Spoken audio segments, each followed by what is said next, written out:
Inside the Tom London Show.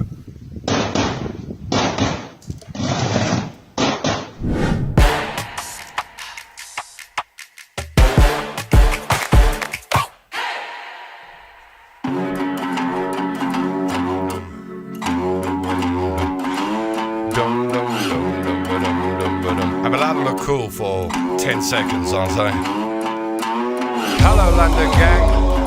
And if this is your first time watching, stick around. You're going to join a community of people who have good spirits, kind hearts, who believe in friendship, and who believe in being kind to each other and building a community where we can support each other through life's highs and lows. If you've been looking for a place like that, you've landed in the right Facebook page. You've landed in the right YouTube channel. You've landed in the right Twitch accounts. You are going to find like-minded people here. And if that's not your thing, there'll be some entertainment. Yeah, this is talk on your device.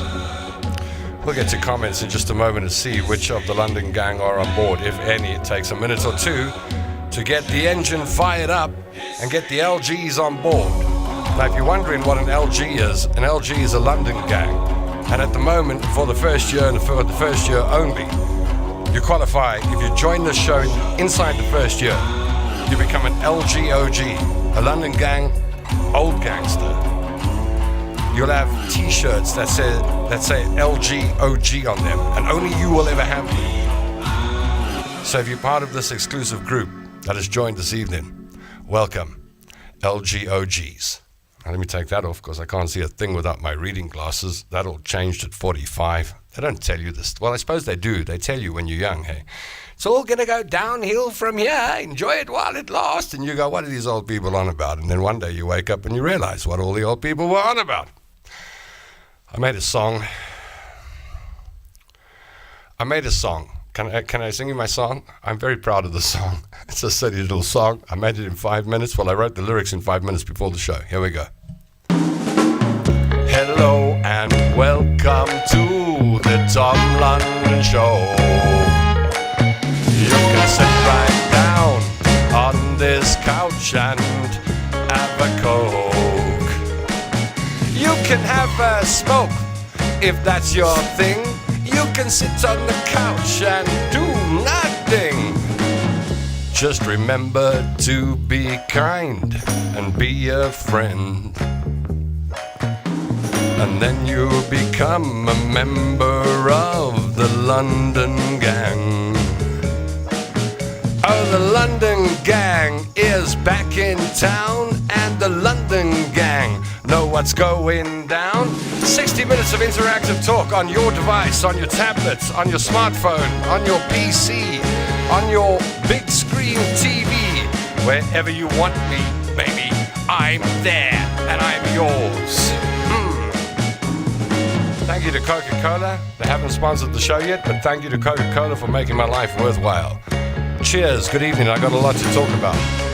As you know, I was in Mossel on Thursday, and then I was in the Wanderers on Saturday, and then I was broken on Sunday. I lay on this here couch, broken. Paracetamol keeping me alive. When I was 16 years old, my parents came to my brother and I, and they said, we don't have the money to give, because it was at that time we needed pocket money, and our friends were getting pocket money. And we had like a gazillion kids in the house, so there was no such thing as pocket money. You had to try and see if you could steal $20 out your mom's purse without her noticing it. So of course you did notice, but I mean, 20 was gone by then and been spent at the Pizza Palace and the video shop and a few other shops around Selkirk Springs. Oh man, those were the days. So we needed pocket money, but they didn't have bucks for pocket money. So my mom and dad came to my brother and I, and they said, we thought about this, so we know you need some money, so you can go out with your friends and things. They said, but we can't give you money every week. We can't guarantee it. But what we'll do is, if you want to start a business, I think back and I think what a risk these two people took. They said, if you want to start a business, we will go to the bank and we'll get a bank loan for you to start or buy a little business. But then it's your business to run, and that's your pocket money. And if you blow the business, then you're never getting any pocket money ever again. You have to go work. So we said, cool. And we opened up the newspaper and we found a mobile disco for sale. And we bought a disco called C'est La Vie Mobile Disco. It's still running to this day. And from 16 years old, my brother and I were in business, and we entertained people doing discos, weddings and corporate functions and all sorts of things. And I remember carrying speakers. And that was a big part of it. Apart from the entertainment and getting the crowd going, carrying speakers was a thing. And this weekend, I made a mistake. At the Wanderers, I thought, no, we don't need guys to carry speakers. It's a small gig. There are only a few speakers. We can do it ourselves. That was a big mistake. That was a very big mistake. I forgot my age. But I am quite proud that I managed to do it. Carry big speakers. Yesterday, I was on this couch. What were you doing, London Gang? I want to know. Okay, I got a couple of videos for you. I got a couple of songs. I got a few things we're going to play, and we're going to have some fun tonight. Are you ready? I want to know how you're doing. Hey, I spoke to about 4 friends today. I think I've spoken to 4 friends today. And each of them, I've gone, how you doing? And they've gone, yeah, Tom, man, I think I've just had the most difficult week of my life. I've heard it like 4 or 5 people today. So I don't know whether that's common, whether that's going around like the flu. But it seems like it from my side, that things are a little bit topsy-turvy in the world at the moment, and it's affecting everybody. So if that is the story and you're experiencing a bit of that, then welcome to the show. You've landed in the right place. Okay, let's see who's on board. We read messages now. Then we go to the WhatsApp voice note line. I haven't checked it for 5 days. Perhaps there's a voice note. My future wife, Suri Smith, joins us, says, woohoo! Hello, Tom. Cheers, Borky. Alistair Jameson, it's time for the Tom London Show. Amen. Barry Bowditch, welcome back. Evening, gang. Yeah, so good to see everybody. I missed you. Alistair Jameson, hello, London gang. Oh, geez, the light's bright tonight. I thought I'd turn it up a bit. Is that better? You tell me. I've been hiding in the dark. Hannah Midvach says, hello, everybody. Laura Kathleen is on board again. Nice to see you, Laura. Hi, all. Benjamin Jones, pouring down here in Primrose. Bliss. Oh, yeah. How's it, retrobates? I'm still trying to wrap my tongue around that word, retrobates. I love the word, retrobates. Don't mess with the retrobates. You'll get hairy palms. Josie Oliveira in Portugal says, hi, Tom and my beauty gang. Gaynor Schulenberg is on board. Tammy Singh, who brightens up our lives every night, is on board. Says, greetings, beautiful people. Down in Cape Town, Patricia Skoltz, who has a birthday coming up, I think. Henrietta Cortez says, hello, peeps. Nice to see you all. And you're back, Mr. Host. That's out of Denmark. David Batsoffen. Did you go watch the interview in conversation with David Batsoffen? Search for David Batsoffen on YouTube to watch me on the other side of the interview table, which I love. No one ever asks me questions. Not my friends, not my family, not my business partners. No one in my life. I'm always asking everyone 4,000 questions, and no one ever asks me a question. I just wish someone would ask me a question in my daily life. And David did. For 40 minutes or so, we had a good chat. Go look at his YouTube channel, David Batsoffen. Loved your sunset beach walks, says Alistair Jameson. Thanks. Yeah, we were touring, so literally, you got a few minutes here and a few minutes there. It's not a holiday. Shell Green out of Australia is on board. We're connecting people all over the world. We go to the UK now. Nancy Wemmer says, evening everyone from a Colchester, UK. Our hearts are warm for you, Nancy. My good friend Brendan Skoltz is on board, says, hello everybody. Toy Run Benoni, who went, was a great day out. Yeah, I didn't go, but I had a good excuse. Val Landau says, hello everybody, welcome back, Tom, thank you. Who else we got here? See, everyone started chatting now. I'm hot. Those have been the 3 biggest words used in Gauteng, in Mpumalanga as well. My brother's had 42-degree heat. But the 3 biggest words, I was thinking about it yesterday, the 3 biggest words being used in Gauteng the last week or so is, it's hot, hey? Yeah, I don't know how many times I've said that. Have you been saying that? It's a great conversation starter. If you're standing with somebody and you actually don't know what to say to them, all you have to do right now is say, it's hot, hey? And then that person goes, yeah, I couldn't sleep last night. No jokes. I was lying on this couch at about midnight last night, wondering whether I was dying of some terrible disease or whether it was just hot. I always have that problem when it's hot like that. When it's so hot you start sweating, I don't know if you have this problem, but when it's so hot you start sweating and you feel hot, like a temperature kind of hot, that's when I convince myself I'm a goner. I start writing out my goodbye messages, going onto Google. How long do I have to live if I've got extracleptomia? And then it cools down and I feel okay again. And I go, oh, well, thank God that wasn't cancer. Anyway, that's just me. So what have you got to say for yourselves? A lot of people chatting with each other. Kutlante, good to have you on board, watching you from East London. Beautiful part of the world. I was close to you on Thursday. I was in Mossel Bay, not too far. Nice to see you on board, Kutlante. I hope you stay. Would everyone say hi to Kutlante, please? We danced to C'est la vie, many a function, Greek weddings, big white ball. Yeah. I was the little 16-year-old with a pimply face playing music for you all. Oh, Patricia, we sang Happy Birthday for you, Patricia. That's right. Okay, I see there's a lot of comments. Miley is hot. Yes! We're going to interview Miley Cyrus on the show, but I can't go on too much about Miley Cyrus if my future wife is watching. You understand?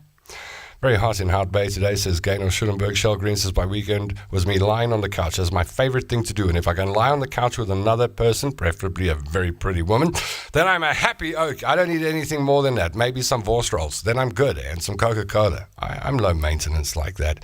You don't have to take me to Monaco.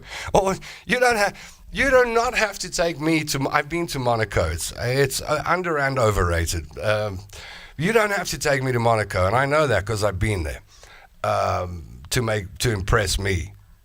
You do not have to do that. You don't have to take me to Monaco so that I'm impressed by you or with you. You don't have to pick me up in a jet. Done that to impress me. You don't have to have 100 activities lined up and exciting things planned. Been there. Don't impress me.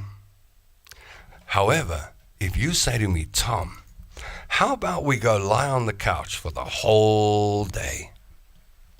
Maybe we have a swim. Maybe we have a nice warm bath. Yeah, low maintenance stuff like that, low energy stuff.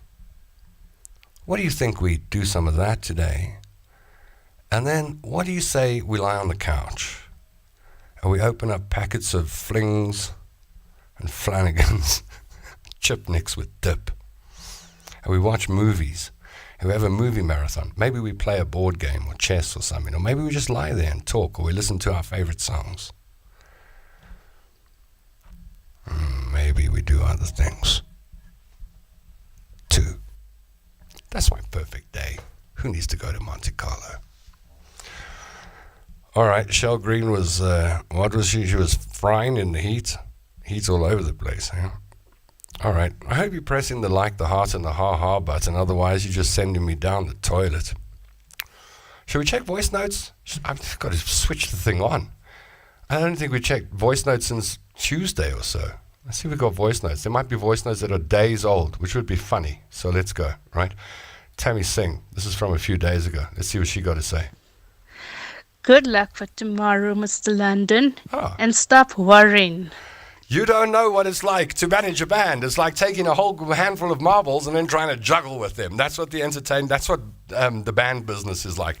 It's like taking 10 marbles, putting them in your hand, and then trying to juggle with them. It is one of the most stressful things I've ever done in my life.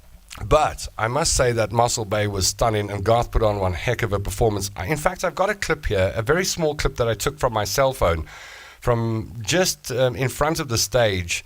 Was a fenced-off area, and then the crowd. So I'm just going to describe where this gig was for you, and then I'm going to play you a little video clip. The gig was on the beach in Mossel Bay, and the gig was called Moss Jazz, beautiful festival. Apparently, people come from all over. They book the chalets out, they book the caravan parks, the camping sites out, thousands of people. And then everyone congregates on the beach, and there's this mud of a stage with a big sound system and lights, and various artists are put on the stage, and Garth was the headline act last week. And so it was a big crowd, no pressure at all.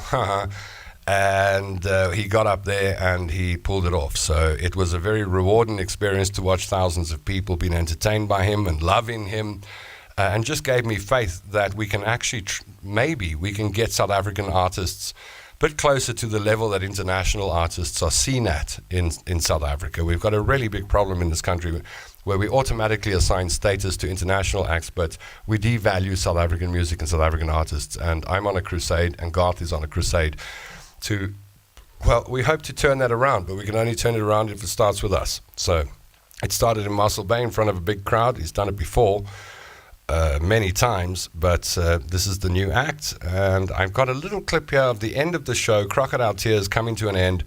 I filmed this on my iPhone, so it's pretty dark. You can't, oh, hold on a moment. I don't want to play yet, I want to set it up first. So you can't see everyone. You can literally just see the first 5 or 6 rows of people. But this is the beach. The ocean's on the right. And then there's about 500 meters of beach in front of you with people, thousands of people. And it was about 9:30 at night. And Garth had just finished a 50-minute set or so. The people were going crazy. And he was singing a big hit called Crocodile Tears. And I was looking for him. And the next thing I see, he jumped off the stage. And he was at the fence with the people.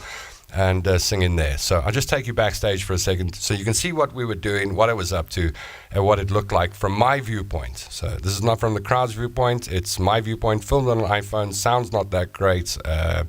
It's okay, but you get the picture. And don't give me any criticism for my lousy camera work or stuff. I had 2 things or 3 things going on at the same time, so lucky we got this. Here we go.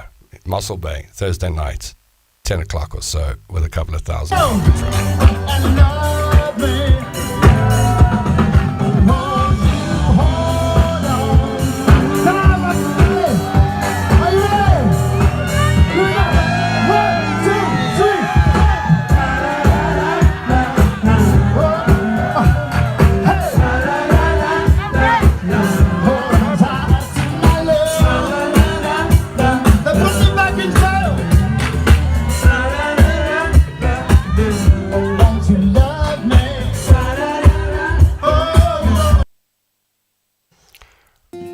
I actually shut that video down about 5 seconds before I should have. My finger was resting on the screen and bang, that was the end. But I think you get the idea.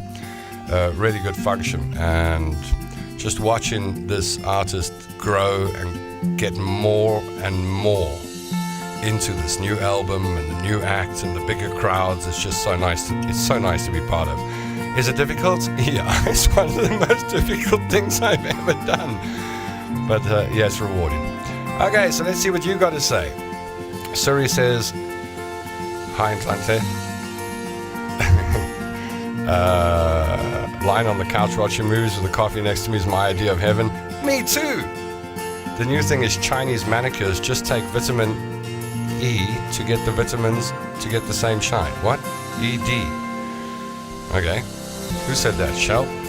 Tammy Sig says, I had a partner that's an entrepreneur and behaved like he was in a band. I had to manage him. I had to pack his clothes, do his admin. I once packed his clothes for a trip and I forgot to pack his undies. And was that the end of the relationship? You sent him off commando into the wild blue yonder. Oh, vitamins. Just take vitamins to get the same shine. Chinese manicure, apparently. We were talking about Chinese medicine the other night, remember? All right, let's see what else we got on the voice note line. John Moslin said he had a prostate exam. Okay, and said he flew through the ceiling. All right, thanks for that, John. Henriette Cortez says that was a mistake call. Sorry. Okay, well, I didn't know that you called. Cheryl Behan, she got a voice note message. Have we played this one? Afternoon, Mr. London. I am standing in Spa, rushing between clients, grabbing what I need for dinner, and I hear Miley Cyrus singing. And what do I think of? No, you can't talk about Miley. There's Top you London's can't talk about girl. Miley Cyrus if my future wife is watching. Oh man, I have to be a bit careful with the Miley Cyrus thing now. Is that it? I see the others are all old. I don't think it's worth going back more a week or so. Okay, so I'm relying on what you got to say in the comment section down below to kick off the conversation tonight. What's on your mind? What's going on in your world? What's troubling you? What's exciting you? What's making you happy? What's keeping you going? What's your favorite movie that you watched lately? That's a question that I'd like to ask you. What's your favorite movie? I think the movie that I've enjoyed lately was a movie called The Upside. Have you watched it? About this guy that's quadriplegic, and then this guy has to look after him. It's a very, very good movie. If you haven't watched Upside, it'll make you feel good about life, and it's funny, and it's a nice, deep movie. I really like it. I'm moving more towards wholesome movies now. I don't know why. I still like the war movies and Mission Impossibles and James Bonds and stuff like that. And I like dramas, and I really like rom-coms. But there was this series on Netflix called Virgin River. Did you watch it? No swearing, no gratuitous nudity. I don't have a problem with any of that, right? I don't have a problem with swearing and nudity, and I'm not a prude. But that series was so nice. It tackled life's biggest problems without getting into the gutter, and I think that's an art form nowadays. So what movie have you seen recently? Perhaps you can pop it in the comment section, and then other people can give it a try. I mean, it's got to be a movie that you watched and you thought, this is a good one, I'll remember this. So, quality movies only. No cuck. I wrote some thoughts down on my trip to Mossel Bay. I got to tell you this, if you haven't been to Mossel Bay, as I hadn't been, I didn't know what to expect. I always thought there was a big oil rig somewhere, and then you stood on the beach and you looked at an oil rig. But there was no oil rig in sight, or gas rig, I'm happy to report. Very pretty part of South Africa.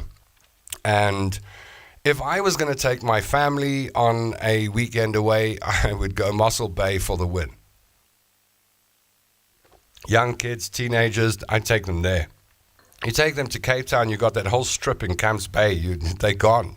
You let them go out there for a night. Dizzies, you forget it. They changed kids by the time they come back home 3 days later. You take them to Mossel Bay. People are still fishing. People are still surfing. People are still swimming in the ocean, eating ice cream cones. Simple stuff. They had some nice restaurants, and I'm sure there are a club or two in the town.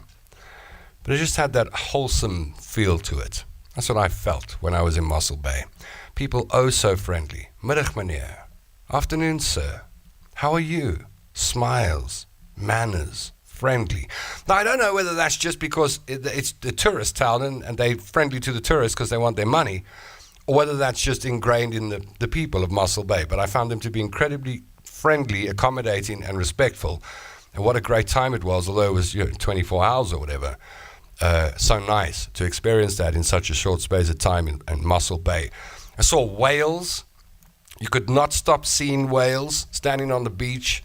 I'd say 500 meters into the ocean. Big whales. I don't know what kind they were. They were like a dark gray color. And they were doing their whale things. They were blowing plumes of spray up in the air. They were doing those whale things that you used to do as a kid when you tried to be a dolphin in the swimming pool. Do you remember that?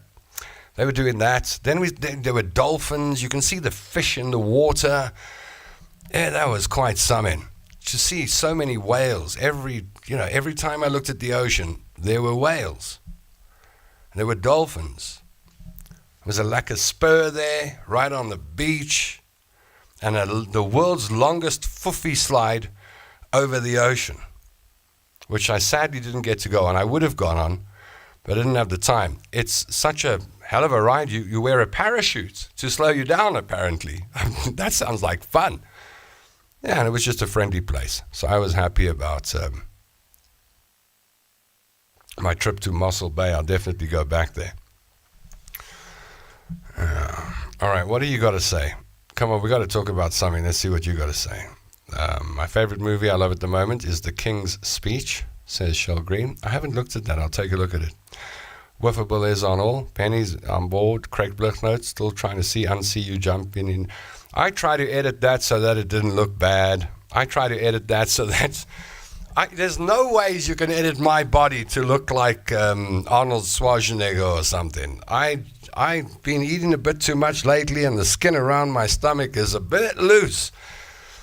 And I knew when I put that video on the London Gang group, I just knew that it was not flattering. It was even more unflattering. And I've got like, today I was at Garth's house. He said, let's have a swim. And I was like, I don't want to take my clothes off. I'm like that. I've always been shy.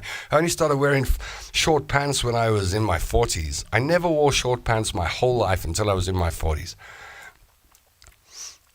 So, I was jumping into the other. Firstly, there were people standing around watching.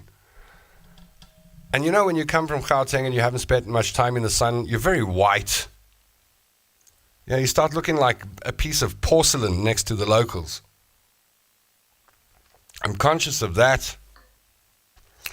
I'm not a fan of diving into water because I do not want to bust my neck, and I never have wanted to, and so I've never done anything like that. It's not my thing. Don't want to give myself a broken neck. But it just looked like so much fun to jump in. I thought I'd do a bomb or a jump. And it was lots of fun. And the water was so refreshingly cold. It was great. It was just one of those moments in life where you go, I'll remember this. And then I looked at the video and it was like, oh no, Tom, you can actually see your skin moving.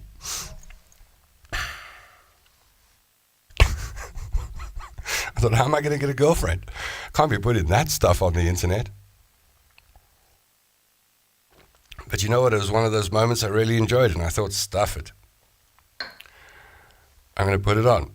But like you, Craig, I've still trying to unsee me jumping into the sea. I understand where you're coming from. I do not have rose-tinted glasses when I look in the mirror. Although with makeup on, I'm okay. I just watched NYAD this weekend. It's a must-see, says Henriette. Virgin River was fab. Oh, really? It wasn't just me watching Virgin River. That's cool. Gaynor says, love Virgin River. So does Patricia. Christmas edition Virgin River on the 30th. Martin Henderson, sexiest man ever, says Helen. Oh, really? It's a Christmas edition? That's cool. Yeah, that show could run and run and run. I did also see a documentary on Twin Flames shortly about the age of using spiritualism to manipulate and earn money. Yeah, I've been there. Southern right whales. Is that what they were? You got lucky to have seen them? How do you know they were southern right whales? From my description, I said they were a dark grey. It was like Wales Central there. So you mean I was lucky? It's like spotting wild dogs in the Kruger Park. All I could think of when I saw those surfer guys in the waves was, aren't you worried about the great white sharks there? I'd be so worried about that. Shell Green says, I found when I was in your beautiful country, manners were everywhere from ma'am to madam here, auntie this, uncle that. Australia needs to hang their heads in shame, mate. Hang your heads in shame. Russell says, hi. How's it, Russell? Oh, Tom, what tummy? I never saw one. No, it wasn't the tummy. It's the side. It's the handles. It's my handlebars. It's a hell of a thing when you decide to put a podcast on and you tell people that you'll show them everything. Well, I mean, I can't show you everything, but you know what I mean. I'll show you my life. And you get to a point when you start doing this and you go, oh my, I wouldn't normally do that. I mean, I wouldn't normally sit in an apron on my birthday with nothing on. I wouldn't normally do that. Unless it was just two of us. That's not a normal thing for me to do, to have thousands of people look at me in an apron with nothing on underneath it. That's not my, but yeah, I did it for you. So you start wondering, how much? Like, what do I show people? Like, how much do I actually tell? How much do I actually show people? If I jump into the ocean and the slow motion shot is not very good, I started picking up weights yesterday. I thought, no, I can't be doing that anymore. I'm not going on video for London Gang with my skinny arms. And then I get caught in a dilemma because I had this girlfriend once. She was very pretty. She said, oh, I love men with skinny arms. So I never know what to do. There was some soft rain in Pretoria. That's nice.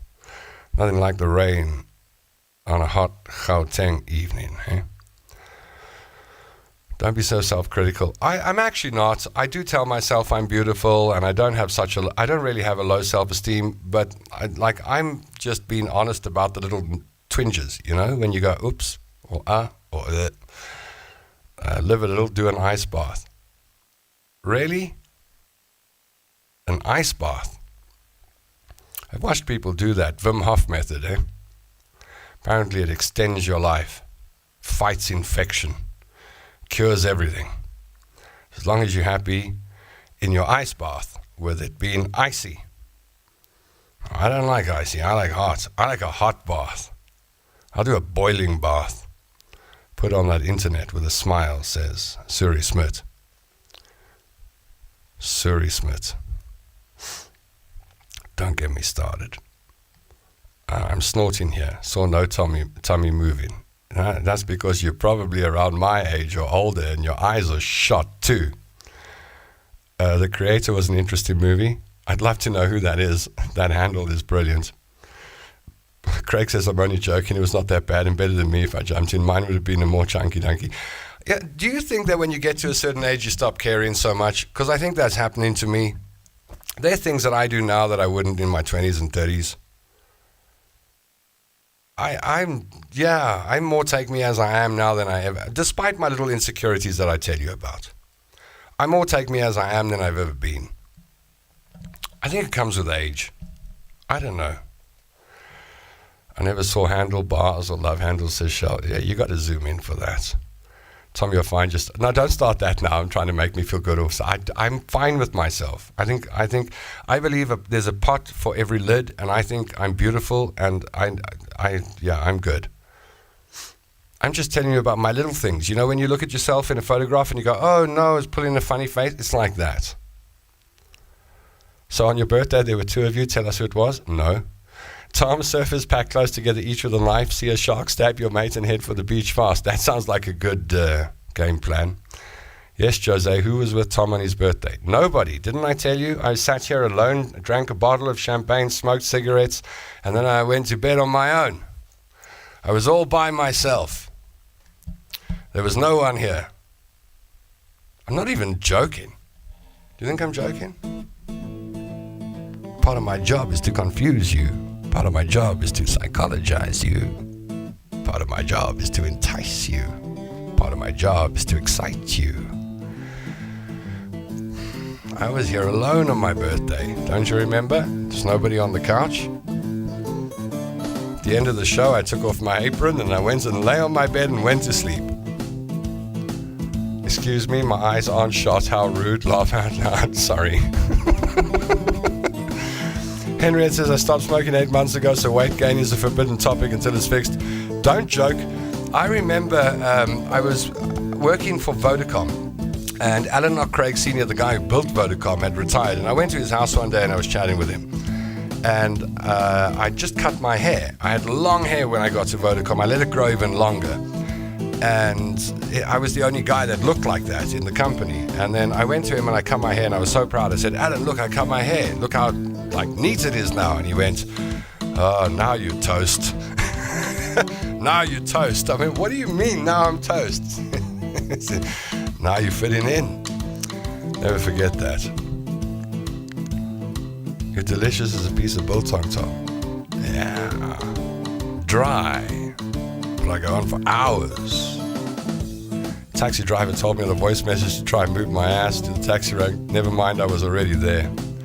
Shell Green, some memories. I've got a picture for you. You ready? I've probably done 400 domestic flights in the last 10 years, so I've flown a lot. Most of them Cape Town to Joburg. I've been on every different time slot, 5 in the morning, 11 in the morning, 2 in the afternoon, 4 p.m. in the afternoon. 8 o'clock at night, last flight out, you name it, I've done it. I've been on planes that have got all the way to Cape Town, can't get in, turn around, come all the way back to Joburg. I've been on a plane where the engine went just after takeoff out of Cape Town and we had to land in George and sit there and wait for them to bring a part. I've been in severe turbulence. I've had go-arounds, you name it, I've done it on airplanes. And I've seen almost everything you can see that goes down with passengers on a plane. And the different types of passengers. You don't want to catch the 5 whatever a.m. flight, the first flight out on a Monday morning out of Cape Town. That's where all the Cape Town people who work in Joburg, they leave Monday morning 5 o'clock out of Cape Town International, and they fly to Joburg so they can be at work by 8:30. And those people have given up. I remember the first time I caught the red-eye flight out of Cape Town on a Monday morning. Nobody even looks at each other. There's no joy. No one's going on a holiday. They're not kids excited. Mom, how long will it take to get there? Can I have the window seat? There's nothing like that. There are no lovers holding hands going on a romantic weekend. No scallopies. No nothing. Nothing. Just bleary-eyed, red-eyed, tired of life, had enough. Why am I doing this? Business people. And nobody says a word to anybody. No one says, hey, I saw you yesterday. How's it going? You well? Nothing. It's just, let's get on this plane and get to the city of gold, because I got to do it all again next Monday, and the Monday after that, and the Monday after that, and the Monday after that, and the Monday after that, and the Monday after that, and the Monday after that, and the Monday after that, and the Monday after that, and the Monday after that, and the Monday after that, and the Monday after that, and the Monday after. You get the message. And the biggest problem with that crowd is they release gas because they've given up. They get on that plane and they sink into the chair like this, and then they start going like this, 200 people at the same time. And they're so used to the flight they don't care about anything anymore. They don't even look out the windows. They just fall asleep. And as they fall asleep, they go pfft. And so that's the fart plane, that one. When you first fly with them, you think, how disgusting. This is just disgusting. How can these people have let themselves go like this? But after about 3 Mondays, you join the choir. What the heck? So, yeah, there are those flights. Then there are the flights out of Lanseria where people are going on holiday and everyone's got a Checkers packet jammed with something. Beach sandals, spades, noisy kids, screaming. People not knowing numbers. That's the crowd that can irritate you if you're a frequent traveler, because those business travelers, they go on 22B, they know exactly where the seat is. Boom, boom. They know exactly how to put the bag in the overhead compartment. Holiday travelers, forget it, mate.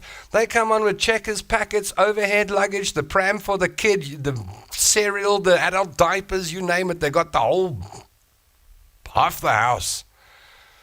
And then they don't know the numbers. So when they walk down the road, they're taking their time. And then when they get to the seat, that doesn't fit that way. And then they have a problem with that. And then the one kid's in the wrong seat. So then they've got to sit. That takes half an hour. That crowd. They're all sorts. You get the drunkards, people who've had too much to drink, they're going to cause trouble. Once I was on a plane out of Lanseria with, I don't know, like the Krugersdorp Hells Angels.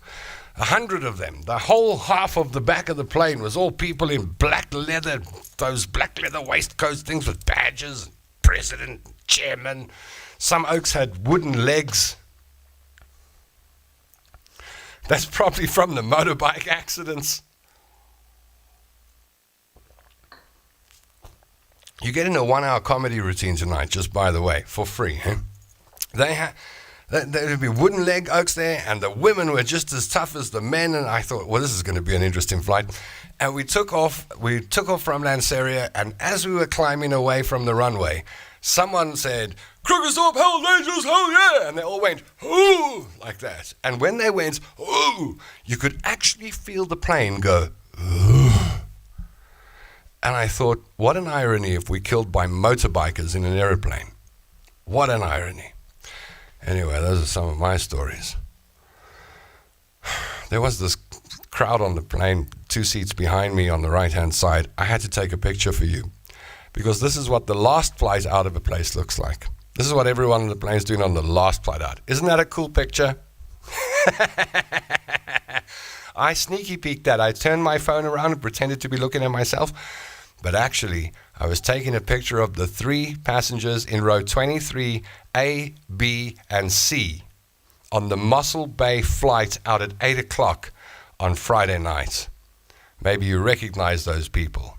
I'm sure the guy on the right was on a banknote once upon a time. The guy in the middle, he looks like he's given up. And the lady on the left, she didn't even wake up when we landed. I think she still might be in the plane or in the morgue.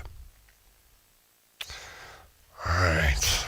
I've got other things to say, by the way. I wrote a list of stuff I want to talk about tonight, so I'm not even worried. If you're not supplying me with content, I got stuff that I want to say. I got things on my mind and my heart and my soul. Let's go to Portugal. Hey, Tom. How's it? Buddy. Yeah, boy.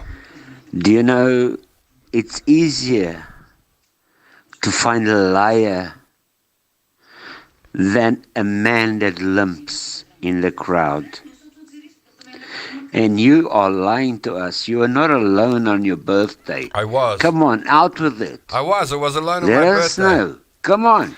I was alone on my birthday. You are supposed to share with us. I was alone on my birthday. Listen, I was alone on my birthday. And you are lying to us. You are not alone on your birthday. I'm not lying to you. I'm Come not on, lying. out I with was it. alone on my birthday. There Let was us nobody know. here. Two Come on. parrots, that was it. I No women, suppose no you- men, no nothing. You are supposed No, to I'm share telling with you. us No, your life. Come I on, am man. sharing. I'm telling you the truth.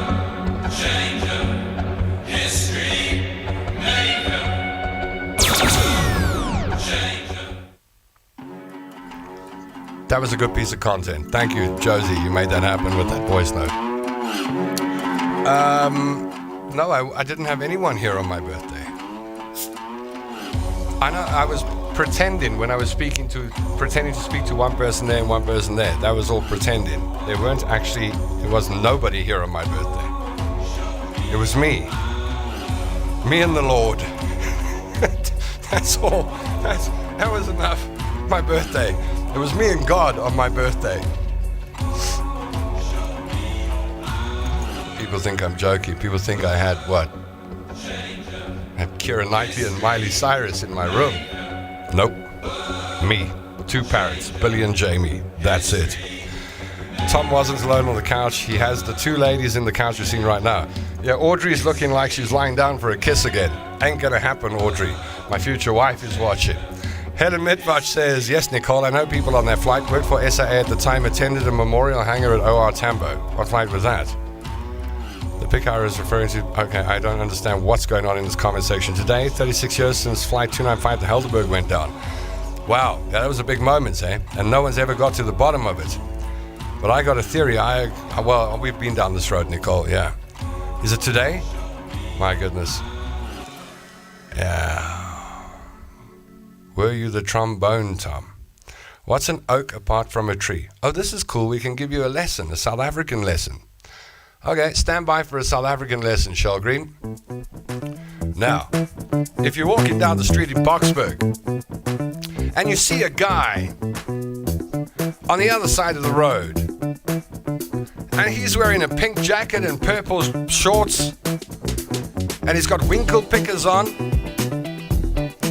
and his hair's all spiky with steel things coming out of his eyebrows and nose and lips and things, then a lot of people will turn to their partner or inside the car as they drive past and say, check that oak out, check that oak. See? An oak is a guy. But you see, it wouldn't sound the same if you said, check that guy out. Because a guy is just a guy. But an oak is an oak. How do I explain this?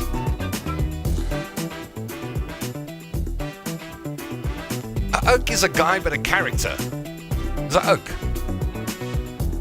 I saw this oak. I saw him trying to catch a fish. But he didn't have a fishing rod. It wasn't a bright oak.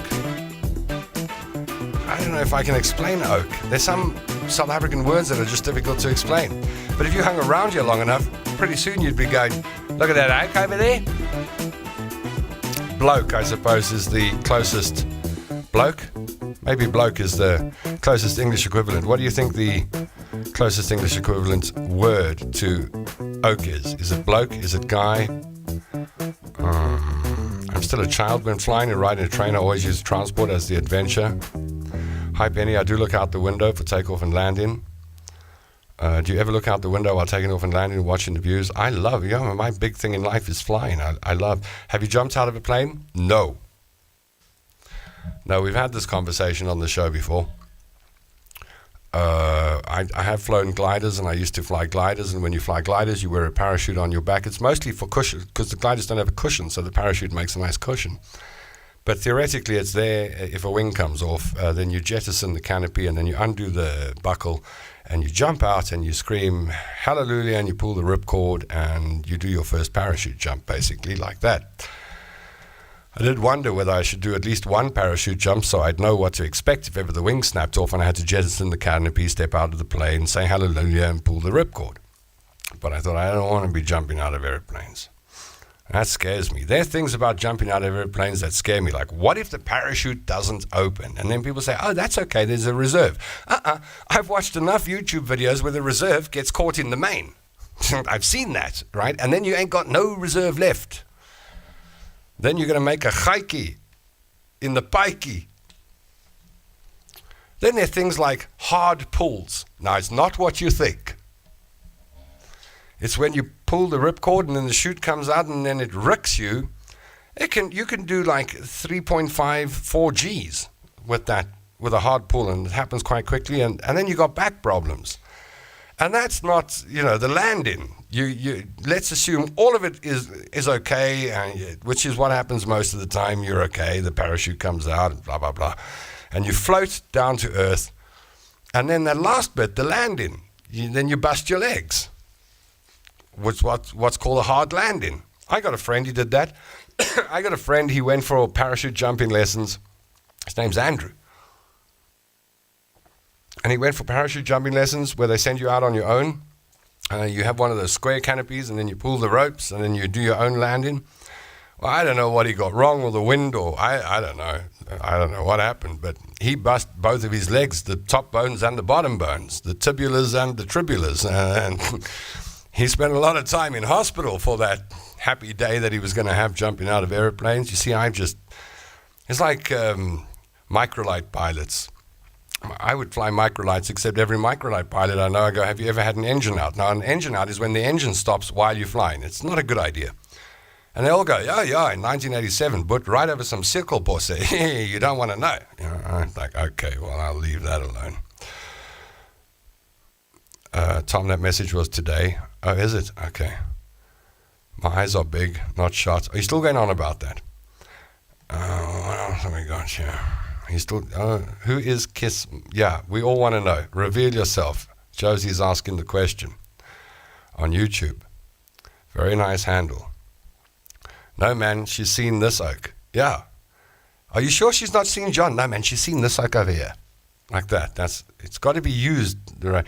Would you buy a second-hand parachute that's only been used once? No. Roses are red, violets are blue. Faf looks good in the Speedo, and so could you.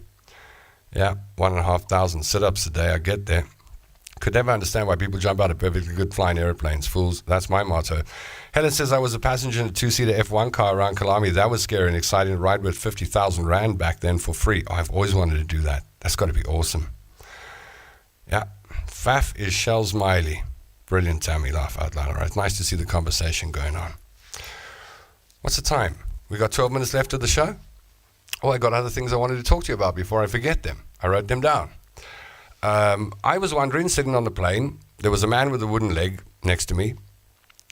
And I was thinking, if we have an accident, who goes first, me or him? And I'm asking this in all seriousness, because it's an ethical and philosophical dilemma for me. If you're sitting next to somebody who's got a wooden leg, are those the right words to use? I know that things are supposed to be politically correct nowadays, and I'm just batting to think, a prosthetic leg. Yes, right.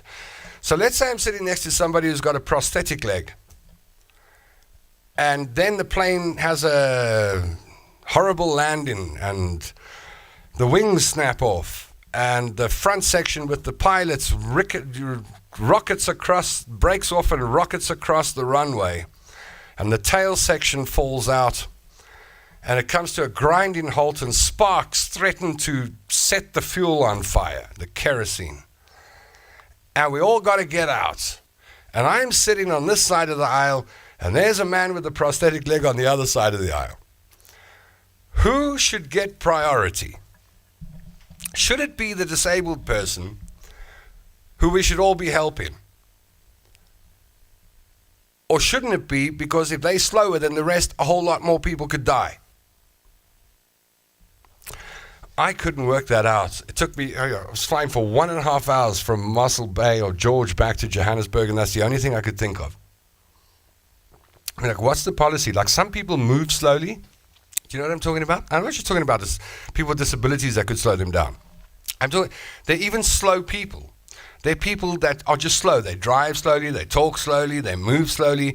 If there was an emergency, they would take forever to unbuckle their seatbelt. They would take forever to get out of the seat. They would have a problem walking down the aisle, and then 100 people behind them would die. And I was thinking, 1.5 hours, like, we should be seated, don't you think? Like, close to the exits, like the women and children first.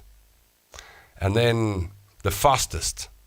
Before you get on a plane, you should be timed how fast you can run 20 meters. And then the people who run the fastest, because that would give people a chance. Like Paralympian athletes with prosthetic legs could beat everyone else that way. It would make it fair. Then all those fast people, they got to sit close to this is my theory, close to the exit. It's not a discriminatory thing, not about what's wrong with you or whatever, just how fast you can move. I've seen some hugely obese people move like lightning when they want to. So you could have 20 meters, for your seat. If you want to be close to the emergency exit, 20 meters, time it, bang. Fastest people get to sit closest to the exit door. Slowest people get to sit at the back. They can hold themselves out. Hold themselves up. That was my one thought. The other thought was Dussies. I saw Dussies for the first time in the rocks at Mossel Bay. I don't know what a Dussie is. Like, what is a Dussie? I wanted to, how do I put this? I wanted to look at Dussies and go, oh, so cute. But I couldn't find it within me, and I find so cute in every animal. But I looked at the Dussie and I thought, you look ridiculous. You're not quite rabbit, you're not quite dog, you're not quite squirrel, you're not quite anything. You're like a mix mash of, I don't know. I didn't warm up to the Dussies, I got to tell you. They didn't make me feel much. They looked a bit useless to me. And I never say that about animals. Dussies, that was the other thing. I got one or two more. But overland, take the parachute off the tunny with the big scarf and push the wooden leg. That's terrible, Penny. Shell Green says she'd be buggered, she can't run. Yeah, then you get to sit at the back of the plane, you see? I think it's, more people would survive if the fastest people could get out first. The last thing you want,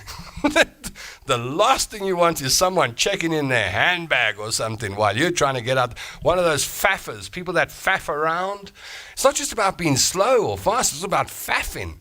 Some people might faff around. The plane might be burning, and then there'll be one idiot on the plane that goes, oh, I've got to find my laptop. There will be, guaranteed. Do you want to be standing behind that person? With your wife and kids and grandkids? Fast little nippers? Standing behind the faffing person. Come on, get a move on. Those 300, 400 flights I did, I often wondered if the best way to get out of the plane was actually to run on top of people's heads. I often thought that might be, because the aisle's going to get jammed, right? The first thing that's going to happen with 200 people try and squeeze into a 30-centimeter aisle, or however wide it is, that aisle's going to get jammed. Look how jammed it gets when you want to get off the plane. It's impossible. You can't go anywhere. You just stand there like a zombie. Now can you imagine if there's an emergency? No. The aisle's going to get... I used to sit on the plane. I used to think, if anything goes wrong here, I need to get out of this plane. How am I going to get out? I thought, well, everyone's jammed in the aisle. I'm just going to run over the seats. It's my exit plan. When they give me the instructions... hook a left here and look for the lights and then put that thing over your mouth. I'm just sitting there going, what's that? Blah, blah, blah, blah. I'm running over the seats. Henriette says that's an ethical discussion. In hospitals, for example, in case of fire, the obese in specially fabricated wide beds that you can't get through the door and the fire will be last to hopefully leave the hospital. That's terrible. Dassies are the closest relatives to elephants, says Penny van der Merwe. I didn't know that. Well, they don't look like elephants at all. Dassies related to elephants, there we go. Of all animals, looks like a mix of rat and rabbit to me. I couldn't work out what it looked like. It just looked like a sad animal. Yes, the faffers might be trying to find their phone. Yeah, how many people are going to hold you up while they're trying to make a phone call? Or find their phone? What's in that Coke of yours? Nothing, Coca-Cola, just Coke. This is my natural, sparkling, out-of-tune personality. So you need wheelchair access, first on, first off. You see, that would grate me if we were in an emergency and someone with wheelchair access was in the front of the queue and then they had to find a wheelchair to get them off the plane. I saw a person, I'm not joking, at OR Tambo, and I think people do this, and I think a lot more people do this than they like to admit. I saw a person come into OR Tambo once on a wheelchair, and they looked like they couldn't move a bone. And then, when they got to the plane, they miraculously stood up and walked to their seat. I wanted to go, hallelujah, it's a miracle. I heard that people do that. They say they need a wheelchair so that they can get past everyone faster and not have to walk. I've heard that's the story. The other thing I noted in Mossel Bay was that the police station hadn't fallen apart. That was quite something. I'm used to Joburg police stations, you know. The gutters are falling down and stuff, but Mossel Bay police station looked like a museum. I was like, wow, if ever you want to be arrested and spend a night in a police station, it's Mossel Bay, baby.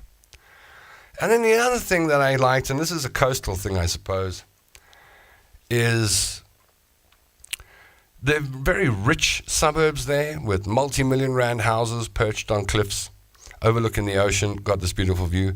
And then there are these middle-class suburbs, and then there are the cheapy suburbs, and it doesn't matter which suburb you go to in Mossel Bay, they all got the same view. I think that's brilliant. Like, there's no discrimination when it comes to the view there. If I had to move to Mossel Bay, I'd have to live in the caravan park, and it's got a view. I think that's brilliant. See, the secrets are coming out, like when you wear a moon boot when you go to vote. See, I don't know that people do. I know people do this. I don't understand it. It's like the other day, I think people that come to South Africa from Europe or America, Australia, where there's, you know, the laws are quite strict, would be quite surprised to know. Do you know disabled parking bays? We've got them all over the world now. Now, I don't know much about the theory behind disabled parking bays because I never researched it, but my guess is that they're there so that if you have a disability and you want to go shopping at the spa, let's say you need some gorgonzola cheese. I don't know if the spa stocks gorgonzola, they probably do. And you need to go to the Palm Court Super Spa. But you don't want to walk from the one end of the park into the spa because you actually can't. Then we get little bigger bays, and we park them right in front of the front door so that old people, people who have a problem walking, slow people, people with disabilities, sick people, they can go in there without having to trek across the parking lot. It's a courtesy, it's a good thing that society does for those of us that need to be a bit closer to the entrance. And so it's there for people who need to be closer to the entrance. And for years, I was told, and I believe this is the case, that you're supposed to go to a medical practitioner, and they say that you are, you're not good enough to do the 200 meters from the one side of the Cresta parking lot to the Checkers. And then you're qualified to get one of those little wheelchairs, plastic perspex things that you can put in front of your steering wheel, and then the security guards go, we can let them in, and they move the code. But the other day, just down the road, I was at the traffic lights, and there was a guy selling brooms, belts, sunglasses, and those little disabled base stickers. So it appears that the guys who give you the authority to pull up right at the door at the spa are the traffic light sellers in South Africa. That's where you go to get your medical sticker. You pull up on the intersection of Joubert and Bayes, and you ask the oak how much are those, and he says they're $100, and you go, I only got 50. And then he goes, oh, yeah, all right, fine. And then you take your little disabled bay sticker and you put it in front of your steering wheel, and then you can join the other palookas who don't need the parking bay, but do it anyway. I don't know. I just never been like that. Alistair says, I've missed the entire show because the power was out after a lightning strike on the house. My goodness, someone's looking for you. It took us this long to get someone out to turn it back on because the landlord is out of town. Ain't that a shame? Sorry, Alistair. Shell Green says, I love the golf cart train at Dubai Airport. Wow, they speed and toot their horn all over the airport. They so fast my hair was blowing and I have a pixie cut. Is it? You have a pixie cut? I'm allowed to joke about the disabled. My husband doesn't have legs. So we get special vote the day before and he'll be left on the falling aeroplane and go down with it. That's his request.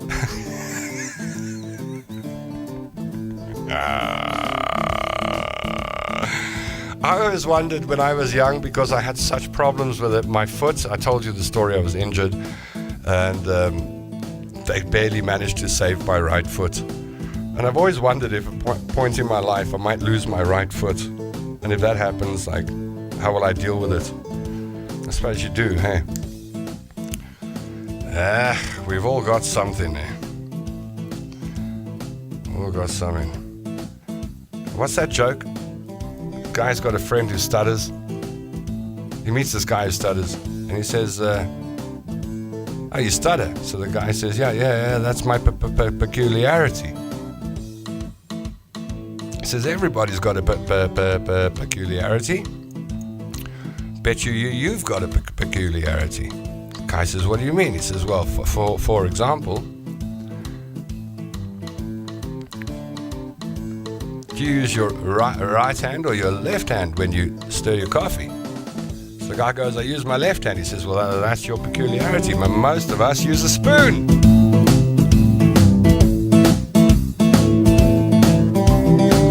So let's celebrate our peculiarities. Let's celebrate those love handles. Let's celebrate those fat rolls. Let's celebrate those blemishes. Let's celebrate those squint eyes. Let's celebrate alopecia. Let's celebrate male pattern baldness. Let's celebrate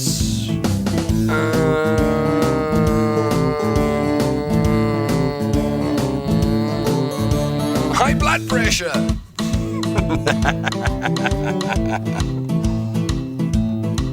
We've all got peculiarities, and we are like a chocolate box. Some of us are nutty, some of us are fruity, some of us are hard outside and soft in the center, some of us have crackles,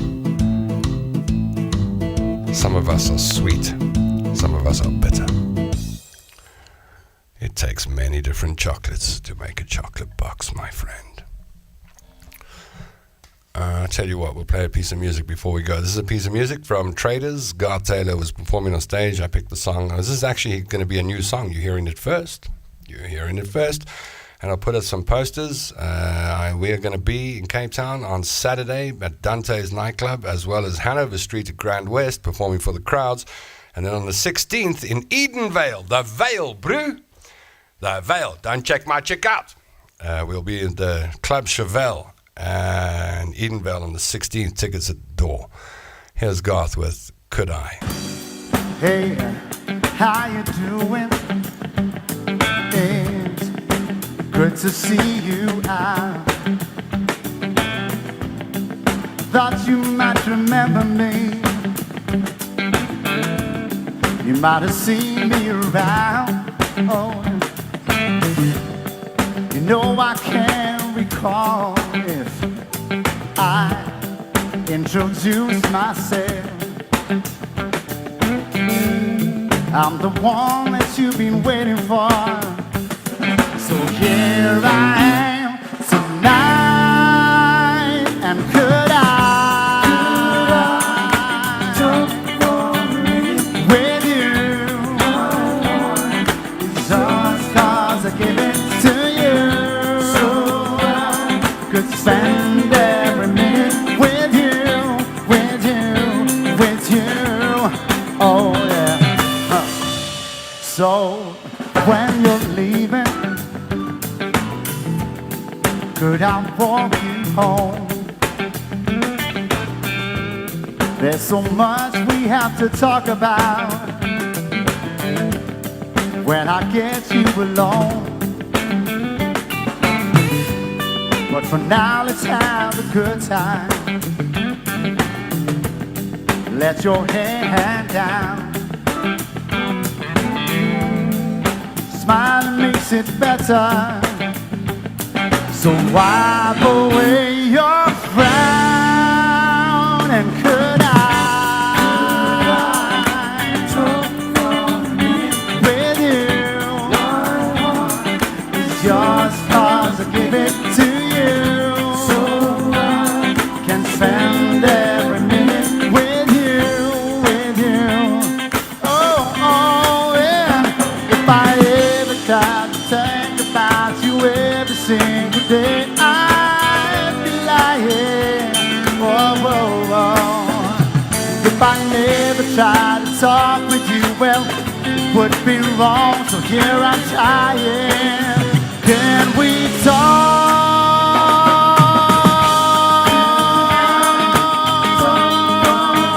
I wanna talk with you now, 'cause I give it to you.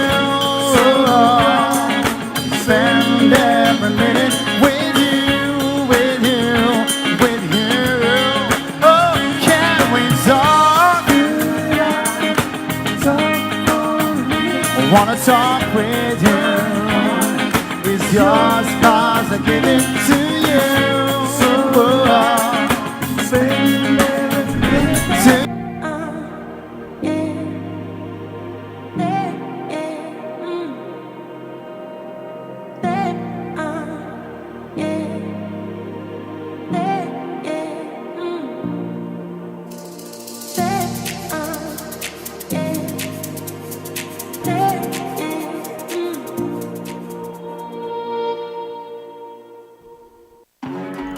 That's it, London Gang. So nice to see what's happening in the London Gang group. If you've been watching the show and wondering what the London Gang group is, it's a group where you can gather anytime during the day, chat to someone, put a post up, be kind, say hi, whatever. It's your group to do with what you want. The London Gang group can be found on Facebook by searching for London Gang. Just look for the group that's got the big London Gang sign on it.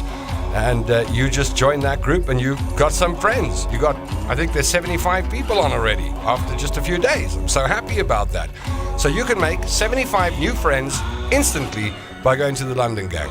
And I've had such a good time looking at the posts over the last 3 or 4 days as you're putting them up and saying hi to each other and sharing pictures of your lives and funny memes and jokes and well wishes and all sorts of good stuff going on in the London Gang group. We'll talk about that tomorrow night. We'll talk about the London Gang group tomorrow night.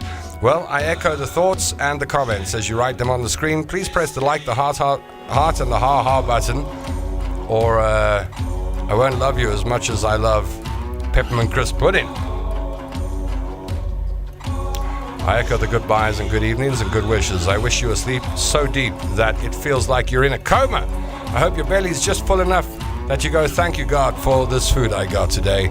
And I hope you got enough money in your pocket to make it till tomorrow. We broadcast live out of Weltevreden Park in Johannesburg, South Africa, 9 p.m. Central Africa time, wherever you are in the world. Until the next show, I'm Tom London, and I miss you already.